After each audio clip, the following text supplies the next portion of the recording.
Good morning and welcome to FYI. Good to see each and every one of you there with us, folks.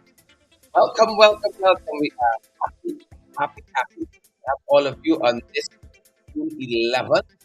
I'm going to be coming down with again. Is your bro still going around? It's there, folks. Happy to have all of you here with us. Tell us if it's little flu or something. Have you guys been experiencing anything there? Do let us know, folks. Thanks for joining us, all of you who are coming on the live now. We got good folks like Anthony Jarvis and Debbie Collins joining us. Do let us know too if you're hearing us loud and clear. See Margaret. What are you guys having for breakfast at your end? It's that kind of day. Probably finished breakfast already and I've moved on. But good to see all of you wonderful folks on the live. Siobhan McDonald, we see you there, and Debbie. You know, y'all come for y'all quick fix, a quick dose of your politics, and then you're gone. Guys, we're happy that you're here. Whatever reason you drop by, we are happy and delighted that each and every one of you here with us. We won't have it any other way. We got quite a few things to share with you guys. Quite a few things to share. What do we say? Is it pace and power? Power and pace? Good to have all of you folks here with us. Each and every one of you, and we're still dotting our I's. Orindon says loud and clear. We're still dotting our I's at this end and crossing our T's, but we're just happy that you folks are here with us. Just very, very happy that you wonderful folks are here with us. We're going to start with the first 15 things we're following this morning. It's quite a lot. Good to see you folks.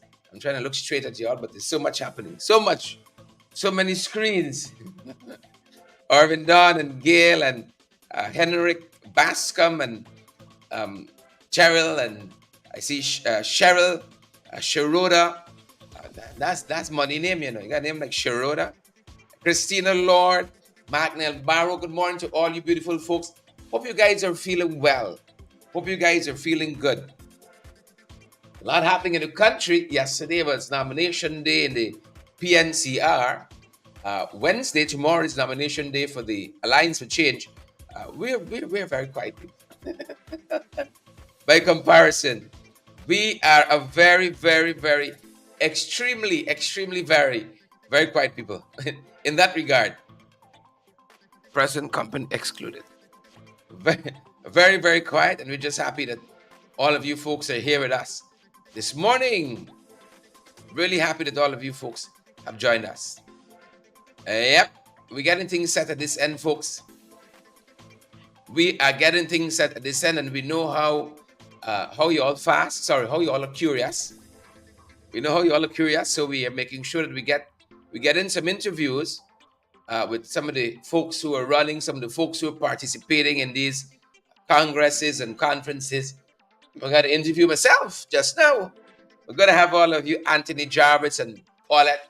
I hope you all are not allowing anybody to keep you down. I hope you guys are not allowing anybody to dissuade you negatively. But in your own deliberate judgment, you are getting from point A to B. Hey, Runway Lights walking back. Ingrid Austin, good to have you. Magnell. Yeah. I see Magnell saying, Share, you're very quiet. It's true, Magnell. It's true, Magnell. Marlene Griffith, Yvette Wolford, very, very quiet. Very, very quiet. Good to have you, Yvette and Paula, Melanie and Ingrid, Debbie, all the other folks joining us this morning. It's quite a few things we want to share with you. Wonderful folks. Quite a few things. We start with the first 15. How are you guys doing? There it is. Erwin Dunn. Erwin says the PNCR, like me, PNCR people like me, we like session. And no doubt, I don't doubt you for a minute there. Some of the big headlines coming out this morning. I have to glance down. Some of the big headlines coming out this morning.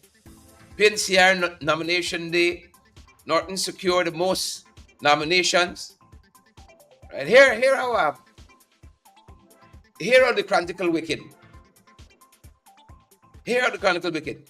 Secured the most nominations despite parties' weak state. Oh, Chronicle, y'all continue having this kind of ragtag journalism. When y'all can change your ways? That's the Chronicle. You got some other headlines in that regard as well.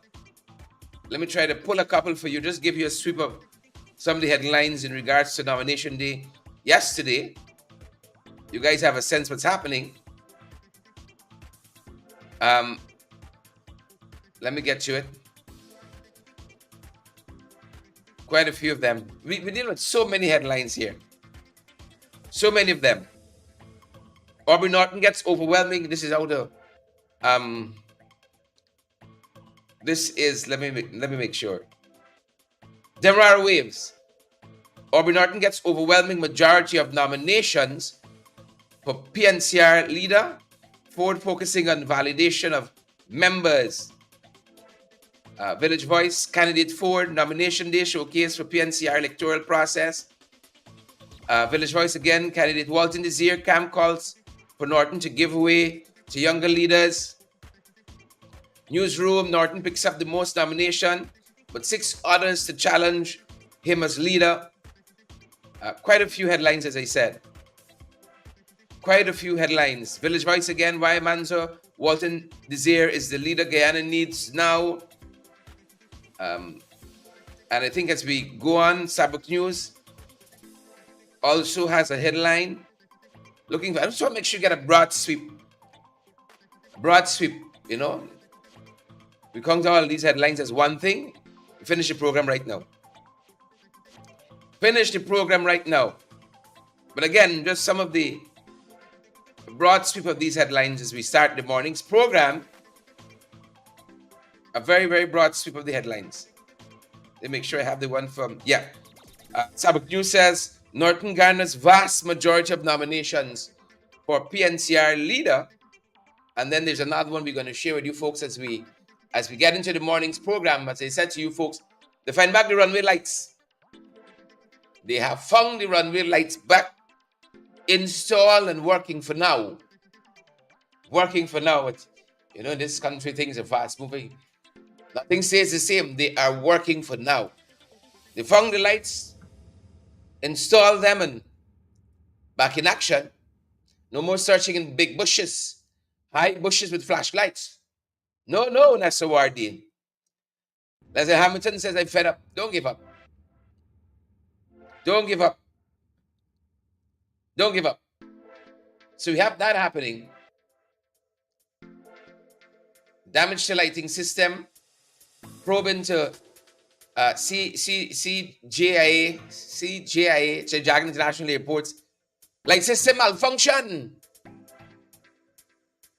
Fix the lights, folks. As this is how the headline is going to tell you. The runway lights were repaired. I noticed the photograph that they used, though, didn't actually show the lights.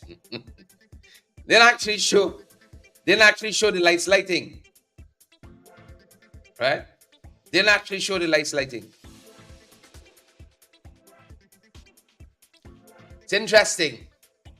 It's interesting all that's happening. Very, very interesting. But good to have all of you folks on the live. Great to see you folks here another day. The lights have been repaired, and as I said, as we get into now some of the nomination day festivities, facetious, wicked, little Darmlal had put out this image of Harman. Say Harman gone PPP. Harman gone PPP. I didn't believe it for a second. Didn't believe. They even dignified with a comment. It's more like he probably been in talk to Harman to come over with the problems he in. Can't seem to keep himself together. The problems he's in. Right? The questions that Darmlal should be asking or things that he should be saying. It's what Andrew Griffith is asking this morning. Whatever happened to the GDF helicopter crash? Yeah? Whatever happened to the GDF helicopter crash? Now, those are some very, very pertinent issues. Very, very pertinent issues that we can get to. We think we overstand? We think we overstand? That's one he could follow up on. Whatever happened to the black box? What has happened to the black box? Are we following that? Harman said he's not with them. Joe Harman, he said I'm not with them. They're being very, very facetious. I hope when we repay in kind, they don't vex. Debbie Collins said was pilot error. Magna Barrow says Darmlal idle. Mark says he wants a sexual exploitation partner. Mark, you know you're able. You know you're able, Mark. Harman says he's still a member of the PNCR and intends to join no other party. Another headline out there today. Another headline. Mr. Norton says, little to no chance of me losing. Norton says to PNC leadership challengers, little to no chance. That's what he said. That's what he said. We're going to try to talk to him about some of that, how the day went down yesterday in that regard. But first, folks, look some of what we saw. I think it's Adam Harris has it. Some of what we saw. Take a look. Today was nomination day within the People's National Congress reform. The PNCR Congress is scheduled for June 28 to June 30. Elections for the various positions within the party are held at Congress. Today, the various groups and districts submitted their nominees. The atmosphere was party-like. Aubrey Norton, the incumbent, was escorted with a large band of followers. There are so many people in here, of course, today where people register to the current leadership. And as we run into our 22nd biannual Congress, where people say who they believe should be the leaders of this great party. So today, June 10th, as I said before, and as you've seen the excitement, it's nomination day. That was Shanika Haynes, Public Relations Officer within the PNCR. Every region will submit their list for all of their party groups. In this case, it will be nomination list where they will nominate the person for position, leader of the party, the chairman of the party, 2 vice chairmen, a treasurer of the party, and 15 Central Executive Committee members. Region 4 submitted nominations from 3 districts, Georgetown, East Bank, and East Coast. The chairman of the Georgetown district spoke about his list. I am more than excited. This is long overdue. We've been working and looking forward to this Congress. Now that our nominations are in, I think we could make it public that the current leader received 92% of all nominations in Georgetown. Georgetown should provide some 700 delegates. From the comments by the presenters of the nominations, more than 90% of their delegates are supporting Aubrey Norton. I would invite everybody to the opening ceremony because if you think today's nice and today's grand, you need to see the opening ceremony. It was the same from the presenters from Region 5.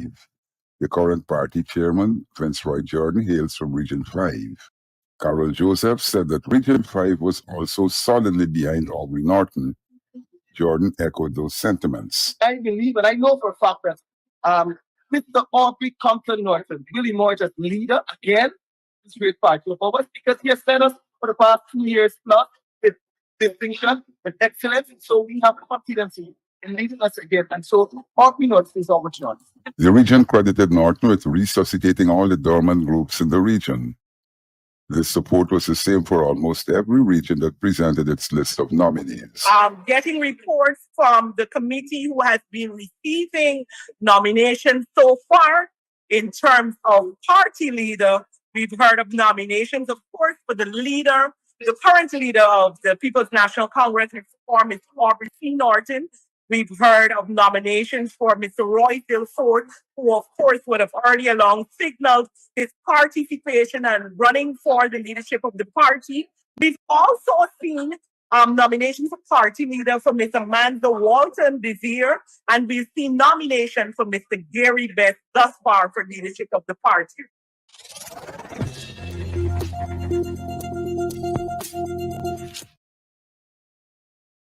That's how some of it went down, folks. Welcome back. Very, very, very exciting day. And as I said, I know some of you all fast. So we're going to be talking to as many of the candidates as we can about how this process is unfolding. A very interesting time. And folks, hold on. Don't let your blood pressure raise, unnecessarily. I've been saying to you all here all the time, these matters are going to work themselves out. So don't get too over-invested and you're vexed and you're cussing up and you're abusing and so on. Please don't. One of the persons we spoke with quite recently is Amanza Walton-Desir. We're going to try to talk to Mr. Norton as well and all the other folks, as many as we can. Here's what Amanza told us just yesterday. Take a look. Take a listen.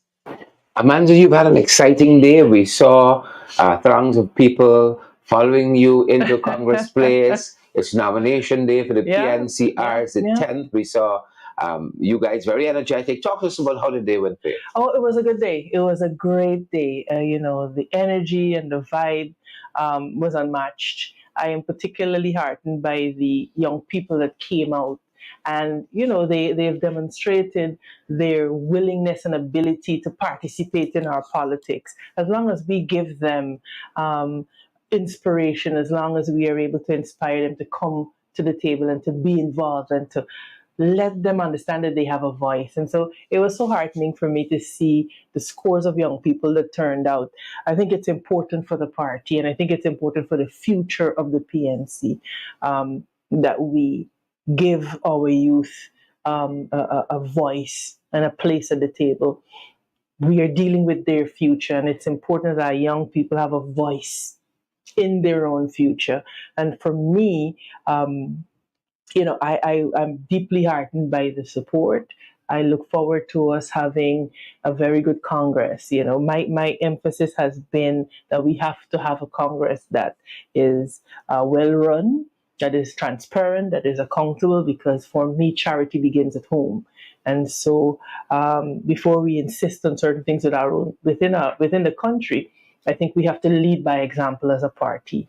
And so in the coming days, we'll be interacting with delegates. We will be sharing with them the vision for a new day, because Guyana is in a new day. Make no mistake about it. We're no longer a backwater country. We're the country that is on the lips of everybody that means business. And as a party, we have to demonstrate that we mean business, and that we're able to take this country forward, take the party forward first, and then take the country, because I really do believe that as goes the PNC, goes the country.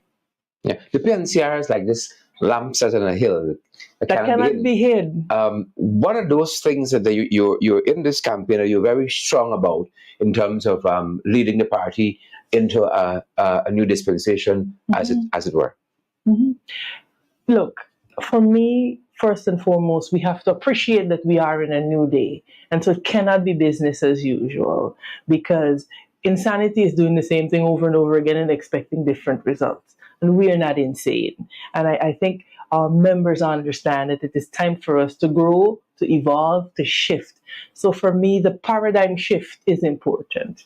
And then we're going to talk in the coming days about how we are going to restructure the party, how we're going to rebuild our groups, how we're going to leverage technology and innovation to move our party into the 21st century, how we are going to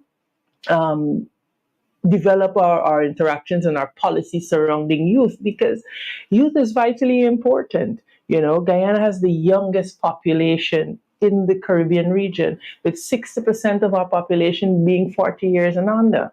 So you're talking about a massive youth demographic. And so certainly I think our leadership has to portray youth, it has to portray energy. And that is what I believe I bring to the table. But make no mistake, it has to be a team.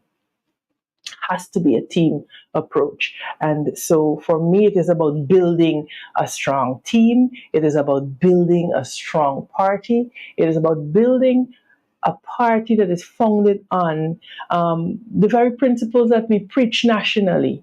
Because for me, charity begins at home. And so transparency, accountability to our members, those types of things that we will insist on seeing in the nation, we have to first insist on seeing it in our party. And that will be my some of the messaging that I hope to bring to our people. Sherrod, like I said before, charity begins at home. And I truly believe that the change we want to see in this nation, we have to first become the change that we want to see. And to do that, we have to change, we have to grow. And make no mistake, the youth have to be guided by the wisdom of our elders and for those who have gone before. But those who have gone before must also trust our young people to lead, because we are ready to lead. We are waiting for the opportunity to be placed in our hands to show the world what Guyana's sons and daughters can be. So you'll be hearing a lot more from us over the coming days as we roll out our campaign. I will promise that what you will see from my team is a respectful campaign. And I want to ask my members in the PNCR that we consider what we say about each other, particularly in the social media space. Let's campaign on policies, let's campaign on principles, and let's campaign on how we will move the party forward. Ad hominem and personal attacks have to be off limits against our fellow members, because when we harm or attack our brother and sister, we are weakening ourselves. And so a lot of people ask me, so what will happen at the end when we come out of the Congress? And I've said to many people this morning, how we come out of the Congress is dependent on how we go into the Congress. And so for me, we have to continue to fan that flame of democracy in our party. So running is not to be viewed as an act of rebellion against current leadership, but it has to be viewed in the context of keeping the democratic ethos of our party alive. Otherwise, we will be an autocracy and a dictatorship, and that is what we are not. So I look forward to sharing our vision in the coming days, and I ask that we be respectful of each other, be respectful of our fellow brothers and sisters in the party, and be respectful of Guyanese on the whole. It is time that we elevate our political conversation. And so thank you for having me and for inviting me for the comment. And you'll be hearing much more from us in the coming days. And we want to hear more from you. Absolutely. Thank you very much. Absolutely. Thank you so much. Thanks for having me. Amanza, you've had an exciting day. Yeah, welcome back, folks. Welcome back, folks. That's it. That's it. Some of what's happening. There's a lot of it happening, and we're going to try to get as much of it for you guys as we can, because as I said, we know how you all fast. We want to touch on some other things this morning. It's a lot happening. So much happening. Good to see all of you folks on the live this morning. Great to see you folks here with us. Little chance of losing, Mr. Norton says.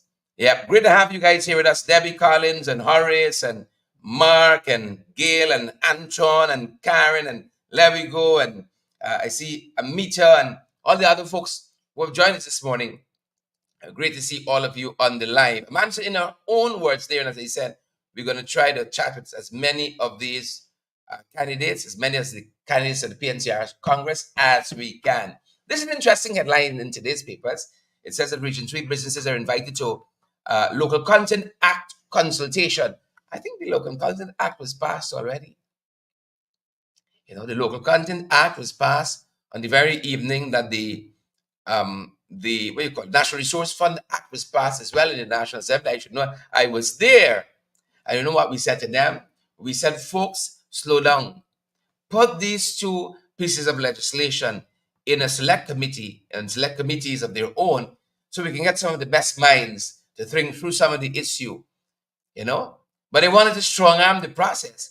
And now they have to go back and to tweak and to remove and to put in, because we knew it was not sound legislation at all. So it's quite interesting to see. Local Content Act consultation. Region 3, and this businessman himself, who is part of the Region 3, what do you call it? The chamber, business chamber there, a lot of asterisks and question marks over some of his own conduct, but not to take away from the subject at hand. Local Content Act consultation, Donna and Gail and Marlin, Samantha and Horace, we said to them, this thing got trouble. And we've heard it. Not only here, we heard I think it was the Georgetown Chambers of Commerce, if not the public service, the public sector, the private sector commission, talk about how certain groups of people weren't captured by the local content legislation. We heard murmurs also that the local content legislation does not favor local businesses as it should. And so there's no surprises here when we see that the Region 3 business forum, business chamber, putting out this, that's inviting businesses to come and to look at it and relook at it and have another say. You know, we say you measure once and you cut twice. The government different. They don't measure dollars, but they cut many times. That's a tailor's or a seamstress adage. Measure twice and you cut once. These guys don't measure at all. So they have to cut many times. This is what's happening at that end, folks. Look at this. A friend of mine, during the course of COVID, he says it's an age when death is all around us. It's an age when death is all around us. I told you about death in my own family. Thank you guys for all your well wishes. And imagine waking up to see somebody that you know has passed as well. And in this instance here, electrocuted. I see one report that says that this young lady's dog, Casey Adams, had come into contact with a live wire, and that she went to rescue that dog, and unfortunately came into contact with that live wire as well. And I think it was her mother, according to reports, Bridget Boston, who found Casey unresponsive. In that area, the back of the house, you see they have the wash and dryer there. 33 years old, young, always so full of life, takes the best photographs, and such a beautiful soul that I knew, gone. You know, my sister remarked to me this morning, tomorrow is promised to no one. And it's very true. It's very true. Tomorrow is promised to no one. And then when you're in the business that we're in and you live in a country like this, thoughts and prayers with Casey's family. Again, came somehow into contact with an electrical wire at the back of her own home. By the time they rushed Casey to the hospital, that's it. 33 years old. 33 years old. Thoughts and prayers with her family. Thoughts and prayers with the Adams and the Bostons.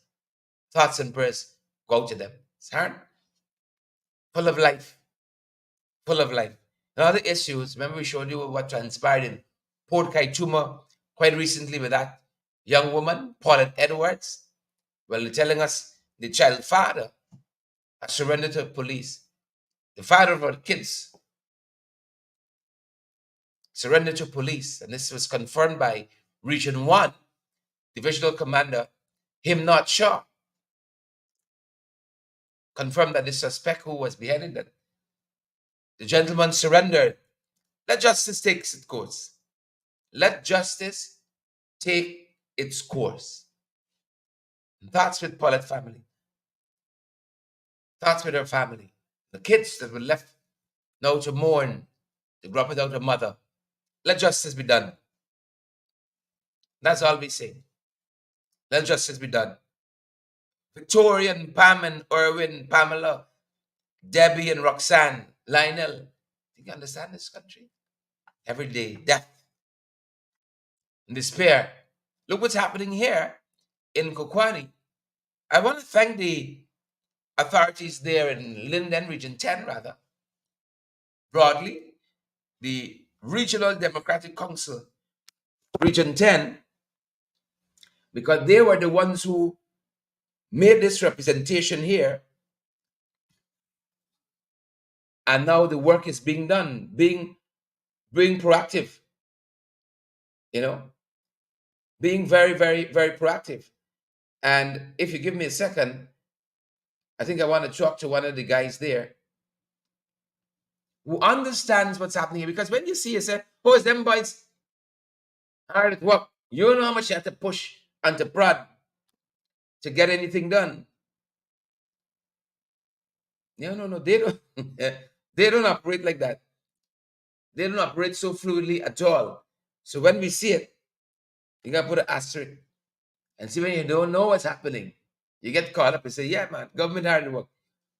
You know how much time you have to write? They didn't respond. You keep writing your call. You go to see them. And they claim that they're working in the interest of the people of this country. But it's not so. It's not so at all. Sitting on their hands, twiddling the thumbs, as we say. Sitting on their hands and twiddling their thumbs. If I can get one of the guys to come in, give us a quick chat on some of that, I'd be grateful. But let's see, folks. Let me see if I get them to come and tell us what's happening there. So y'all get the full picture. Right? So that y'all know the whole thing. The beautiful folks there in Kokwani. Some of them might be watching us right now. I'm going to try to reach out. Sorry about that. We just had it. Sorry. Just had it. We're going to try to reach out to the guys here. We want you guys to have the valid and credible information. And you'll hear a different slant to this. You hear a totally different slant to this kind of headline that they're putting out here. Totally different slant to it. All right. Yeah, I have the regional vice chair. Mark, you're live on the morning program. A very good morning. We're talking about the repairs to the Kokwani barge. And I was telling our viewers that it came through hard work of the Regional Democratic Council, writing numerous times to the authorities. Talk to us about that quickly. Hi, good morning to you, viewers. I'm MP, and thank you for having me on your program. What is happening there is that the barge, just a quick little history. The barge was run by a private entity prior to 2015. However, on the assumption of the office, the coalition government would have seen it fit to give the community a barge, and so that much needed revenue can come to the community. However, over time, that barge started to deteriorate, and having come out of government, there was no government support to the barge or to the NDC in helping to repair the barge. So the NDC started to operate at a loss because the barge basically was taking back all of the money in repairs. In fact, one of the person that is there said the barge was actually operated by the grace of God. And so recognizing this last year, and so to know, a PPP person would have told me that there is a plan to let the barge collapse and bleed the APNU. I can't say how truthful is it, but that was what came to me. And so I see it fit to start writing the minister. I hand delivered those letters. And the minister never responded, but I know he responded because the Marat team was in the area. I would have written and asked for the barge to be investigated, for them to do investigation, if the the barge and the tug, and to lend assistance in repairing the barge so that it can be we wouldn't experience any disaster. We would have known quite the time that the barge would have sunk at least once or twice with trucks on top and cause a lot of damage to ports and trucks and so on, where the NDC had to foot those bills. And so I would have engaged by writing and Hence, it would have forced the minister to respond. I think he came to Kokwani and he was, he gonna do something about it. So from the outcome of those representation, they would have responded. I must say, we want to thank him for responding in a timely manner before a disaster struck. The person currently in Kokwani, operating day and night to get the bars up and running so that persons can start trade. There is trucks over here that need to cross over. Quite a few days now. But however, I hoping by tomorrow they will be up and running. It's a tedious job. I know personal concern about person coming from out of town. I wouldn't bash too much on it because of the fact that it's a tedious work and you can't have trainees or persons that don't know the team working there because any mistake can cause the loss of life or a limb. And so I don't have much problem with it. But currently, we're going to have a much refurbished barge. The NDC will start to realize a profit from the barge because not just the barge, but also the tongue is under repair too. So we will be able to run smoothly, but it takes ensure that once the representation is being made and once we continue to keep the pressure on the government, they have no other choice but to respond to the people. And so we're thankful for that, and we will continue to represent other issue. I don't know if that should answer the question. Yeah. If you permit me, I have another issue that I want to touch on that it's real dear currently to the people of Kokwani. Go right ahead. MP. Go right ahead. All right. So the other issue that I want to raise there is the teachers' hostel.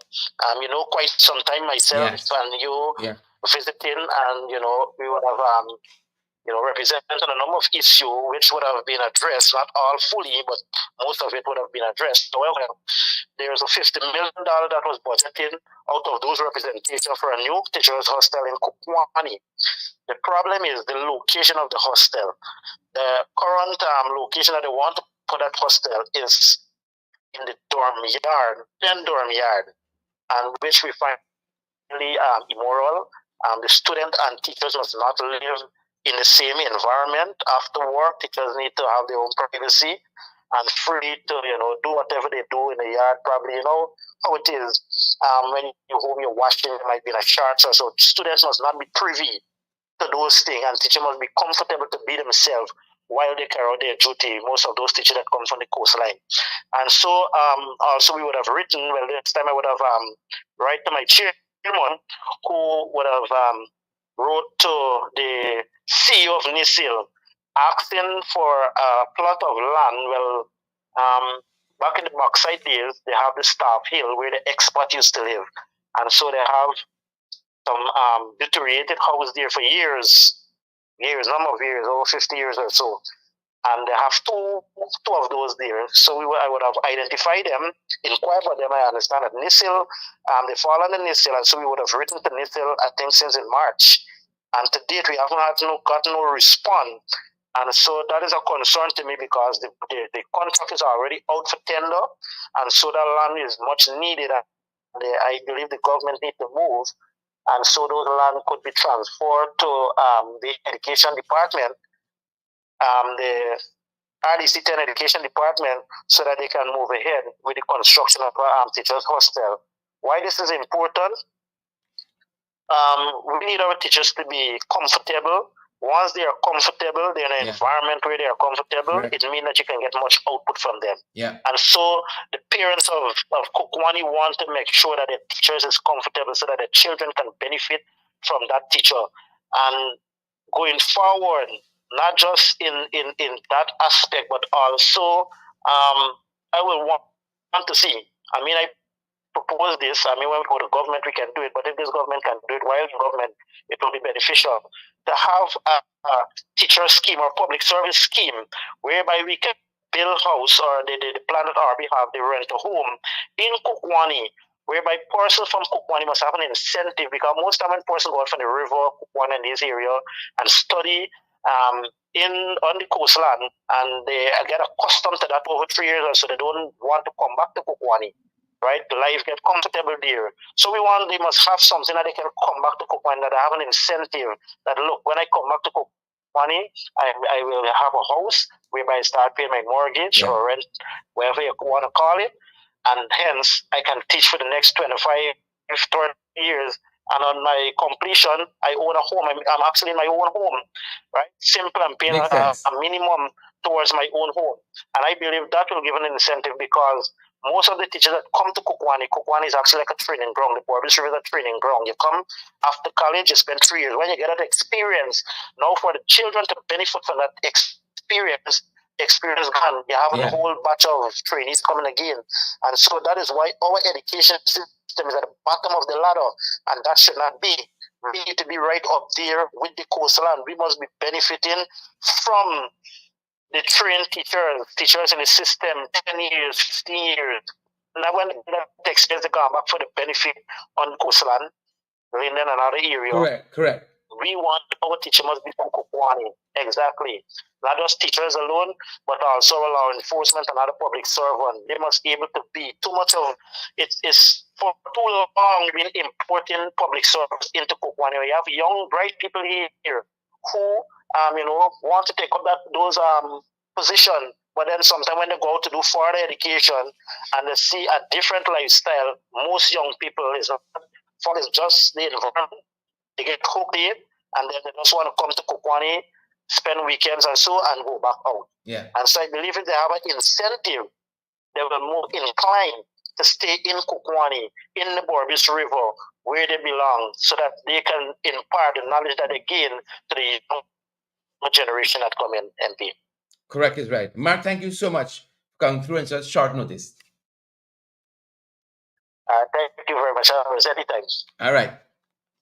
There you have it, folks. This is the Vice Chairman of the Regional Democratic Council for Region 10, the one and only Mark Goring, on the line there with us. And, Mark is in touch with what's happening. They travels a lot in the sub-regions and so understands all of these many issues. I stood in that teachers, what do you call it? Teachers hostel. I can show you all the video. Tomorrow morning's program. I'll show you the video tomorrow morning's program. Just one door. No windows. Could you imagine a room with no window? And they got AC. I think some of y'all would call the oven. Extremely hot during the day. Extremely cold during the night. Teachers housing. No windows. You got three walls or four. One wall got a door. That's it. One wall has a door. Full stop. Folks, as we wrap up, no progress on the teacher salary talks. There's an ongoing strike. Currently, the Ghana Teachers Union and the Labor Ministry and the teachers and the Education Ministry, they've been locked in talks. The government ain't budging. They are not budging. Teachers want better pay. You can't even house them properly. Least we could do is raise the salaries. Can't even house them. In other news, folks, and this is Trinidad now. I want to emphasize on the scope crime. Crime locally, crime regionally. Trinidad had a big pomp and ceremony, a crime conference. But under a year ago, big fanfare, crime in Trinidad. A cop who was murdered, his son, recently gunned down. Times we're living in. Signs of the times. These are the times we're living in. This happened in Chase Village. It's at Kent Costello, son of murdered senior superintendent of police. He was killed in a mass shooting in Orangefield Village. He was the son of Edward Costello, father of 5, who was killed in a confrontation with gunmen in 2018. The son died now by the gun. Crime. And look this other one. In Haiti, policemen ambushed by criminal gangs. The prime minister is still hospitalized, has condemned this killing of police officers. That's how rampant gun violence is in Haiti. Could you fathom that? Policemen being ambushed. Could you fathom that? Verse 15, folks, as we start the day today. Don't want to detain you guys much longer. That's going to do it for us at this end. We're going to see you guys right back here on this evening's program. Dennis Booker, we see you there. Neon Harding, we see you there as well. Siobhan McDonald, we see you, Siobhan, and we see Urban Dawn and the Honorable McDonald. Good to see you. All the other folks who are joining us. That's going to do it. Have a fantastic rest of the morning. That's our time. That's our program. Urban, I know you're heading off. You're heading off to an appointment. Best wishes there. Stay safe. Deborah Pearson, Leon Blade, Ronaldo Cassius. Stay safe. That's going to do it for us. At this end, that's our time. Good folks, that's our program.